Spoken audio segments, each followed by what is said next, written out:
మనం ఏం చేయాలా? మనం కూడా కష్టపడాలి.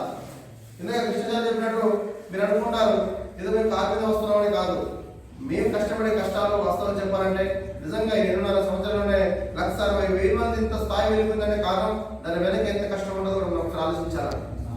ఎందుకంటే రాత్రి పగలు కష్టపడితే కానీ అది న్యాయం కాని పరిస్థితి. స్టార్టింగ్ లో నిజంగా ఆ సండే సార్ మన అధ్యక్షుడు వారు ఎవరైతే మాట్లాడుతున్నారో ఆ సండే సార్తో స్టార్టింగ్ లో జర్నీ చేసినప్పుడు నిజంగా రాత్రి మేము గ్రామంలో చేయనప్పుడు ఆ గ్రామంలో వెళ్ళిపోయే పరిస్థితులకు పోయినప్పుడు ఆ గ్రామంలో నిజంగా వెళ్ళిపోయిన తర్వాత అక్కడ రాత్రి దాదాపు జీవనంతో లేకపోతే అక్కడ వెళ్ళిపోయే పరిస్థితులు వచ్చినప్పుడు రాత్రి ఒక 8, 9, 10 అయిపోయింది. రాత్రి అది అన్ని సార్లు మూసేసి రాత్రి ఇంటికి వెళ్ళేసరికి 12 అయ్యేది. అలా జర్నీ చేస్తూ ఈ ట్రస్ట్ తీసుకొచ్చినా కూడా రాత్రి బాగా కష్టపడేవాళ్ళు. ఇప్పుడు దాకా కూడా రాత్రి 1 గంటకు 12 గంటల వరకు వర్క్ చేస్తూ మళ్ళీ నిజంగా నా దగ్గర ఒకసారి ఉండిపోయేసరికి టీమ్ లీడర్స్ కూడా మళ్ళీ ఆ ఎర్లీ మార్నింగ్ ఇంటికి వెళ్ళి మళ్ళీ మీటింగ్ వచ్చేవాళ్ళు. అంటే ప్రతి రోజు కూడా నిజంగా ఎక్కడ తింటున్నారో పడుకుంటున్నామో తెలియని పరిస్థితి. అలా కష్టపడుతూ ఇప్పుడు దాకా కూడా అదే మాదిరిగా పోతున్నాం. కారణం ఆదివాసులు అనేది ప్రతి గ్రామంలో కూడా నిజంగా న్యాయం జరగాలి. గ్రామంలో వస్తున్నటువంటి ప్రతి సభ్యుడు కూడా ఆదివాసి అనే ప్రతి సభ్యుడు కూడా నిజంగా పూర్తిగా మోసపోకూడదు. అలాగే ప్రతి వ్యక్తి కూడా మంచి మనసు కలిగి సమాజానికి సేవ కలగాలి అని కూడా ఆ వ్యక్తి నేర్చుకోవాలి. చైతన్యం కలిగి ఆ వ్యక్తి నిజంగా ఉన్నత స్థాయిలో పోవాలని ఈ కష్టపడుతున్నాం కష్టాలన్నీ కూడా.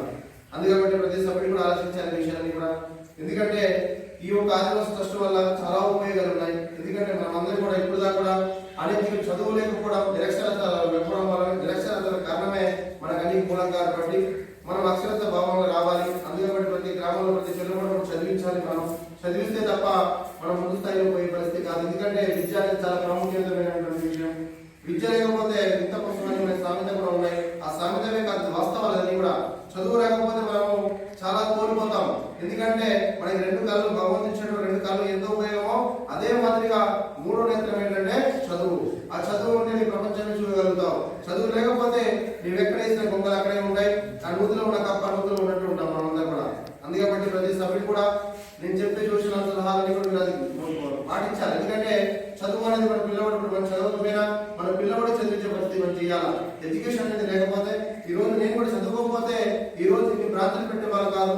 దాంతో పాటు బ్రాంచ్లు పెట్టడమే కాకుండా ఈ లక్షల మంది కూడా నేను ఉపాధి కల్పించే వ్యక్తిని కాకపోవడం ఉండేవాడి. అందుకని ప్రతి వ్యక్తి కూడా చదువుకోవాలి. చదువుని ప్రాముఖ్యత ఇచ్చే మీ ట్రస్ట్ లో కూడా. అందుకని ప్రతి గ్రామాల్లో 90 స్కూల్స్ పెట్టాలి. ప్రజలు కూడా 90 స్కూల్స్ పెట్టాలి. వాలంటీర్ వ్యవస్థ ఉండాలి. అలా ఉన్నప్పుడు మాత్రమే ముందుకు పోతాం మనం అందరూ కూడా. ట్రస్ట్ ప్రాముఖ్యత ఏ విధంగా ఉంటుందంటే ఫస్ట్ మన ట్రస్ట్ తీసుకొచ్చి మొత్తం కూడా మనకు ప్రభుత్వాలు ఇచ్చేటువంటి ప్రభుత్వాలు మనసు ఏదైతే ఇస్తుందో మనకు హక్కులు ఏదైతే ఉందో అదన్నీ కూడా తర్వాత చెప్తారు. ఇప్పుడు ఒక కొత్త సిస్టమ్ కాబట్టి కొత్త ఆఫీస్ కాబట్టి దీనికి ఏ విధంగా చేయాలని మాట్లాడతారు ఇప్పుడంతా కూడా. ఓకేనా? ఆదివాసీ ట్రస్ట్ 3 రంగాల్లో తీసుకొచ్చాం. ఒకటి గ్రామాల అభివృద్ధి కోసం డెవలప్మెంట్ పర్పస్ కింద గ్రామాల అభివృద్ధి కోసం తీసుకొచ్చాం. రోడ్ అయినా కరెంట్ అయినా మంచినీరు అయినా విద్య అయినా వైద్యం అయినా అన్ని రంగాల అభివృద్ధి చెందాలని ప్రాముఖ్యత ప్రధాన పాత్రగా పోషించడానికి తీసుకొచ్చాం. రెండో విషయం ఏంటంటే అది తీసుకోవచ్చు. రెండోది మనం పండించిన పంటలు మనమంతా రైతులు కాబట్టి ఈ పండించిన పంటలు గిట్టుబడి రావాలని సొసైటీ తీసుకొచ్చాం. అది రెండో విషయం. మూడో విషయం ఏంటంటే మనం అందరం కూడా రకరకాల కంపెనీలో కానీ లేకపోతే ఉద్యోగాలు ఇస్తామని వాళ్ళు మోసం చేసి దళాలు ఎవరైతే ఉన్నారో వాళ్ళు ఆ పరిస్థితుల్లో మనం మోసం చేసే కార్యక్రమం ఉన్నప్పుడు మీరు కంపెనీలో వచ్చే రకరకాల 100 కోట్ల రూపాయలు దోచుకునే పరిస్థితి వాళ్ళు చేస్తున్నప్పుడు ఈ కంపెనీలన్నీ కూడా కాకుండా ఉద్యోగాలు ఇస్తామని మోసం చేసే కార్యక్రమాలు కాకుండా మనం కూడా ఆ రూట్లు నడవకుండా పూర్తిగా మనమే సంపాదించుకునే ఒక పెద్ద వ్యవస్థ తీసుకొచ్చాము. ఆ వ్యవస్థనే ప్రాజెక్టు. ఈ ప్రాజెక్టు వాళ్ళు ఉపయోగాలు ఏంటంటే నిజంగా ఈ కుటుంబ సభ్యులు నీవు కానీ పిల్లల్ని పోషించుకోవడం కోసం ప్రత్యేకంగా మనకి ఆదాయం ఉండాలంటే ఏ పండించినా కూడా మనకు కావాల్సింది ఏంటంటే డబ్బు ఉంటే తప్ప జీవన విధానం ముందుకు పోయే పరిస్థితులు లేదు. అంతే కదా?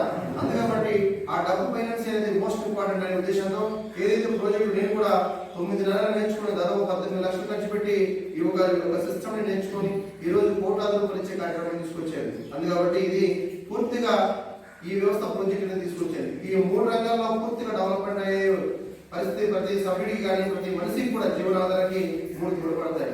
ఒకటి మన గ్రామాల అభివృద్ధి కోసం, మనం చదివించుకోవడం కోసం ఎడ్యుకేషన్ కానీ, మన హెల్త్ కానీ, మన గ్రామాల అభివృద్ధి కోసం రోడ్డు కానీ, కరెంట్ కానీ, మంచినీళ్ళు కానీ, ఇవన్నీ మనిషికి కావాల్సినటువంటి నిత్యావసరాలన్నీ కూడా అది ఒకటి కావాలి. రెండోది మనకి మనం పండించినటువంటి పంట కూడా గిట్టుబాటు ధర కావాలి, అది రెండో విషయం. మూడోది వచ్చేసరికి మనం పిల్లలను పోషించుకోవడం, మన పిల్లలకు మనం చదువు చదివించుకోవడం, మనం ఆరోగ్యంగా ఉండడం కోసం, మంచి తిండి తినడం కోసం, మంచి ఇల్లు కట్టుకోవడం కోసం, మంచి బట్ట కట్టుకోవడం కోసం మనకి డబ్బు కావాలి. అంతేనే కదా, ఆ డబ్బు మనం సంపాదించుకునే స్థాయి ఈరోజు ఆ భగవంతుడు మనకి ఆ బ్రహ్మాస్త్రం మనకి నిజంగా నేర్పడం జరిగింది. ఆ నేర్పడం అనేది అది నా వరకే కాకుండా మన ఆదివాసులందరినీ కూడా జీవితంతో తోడ్పడాలని ఆ వ్యవస్థ ఈ రోజు మనం ముందు పెట్టి ప్రాజెక్ట్ గా తీసుకోవడం జరిగింది. ఆ ప్రాజెక్ట్ ఈ రోజు అందరూ కూడా కోట్లాది రూపాయలు తీసుకునే పరిస్థితి తీసుకొచ్చారు. అందుకబట్టి మీరందరూ కూడా సక్రమంగా ఈ యొక్క ఏదైతే 3 అంశాల మీద ఉందో ఆ 3 అంశాలు అనేది ప్రతి సభ్యుడు కూడా అలవర్చుకోవాలి.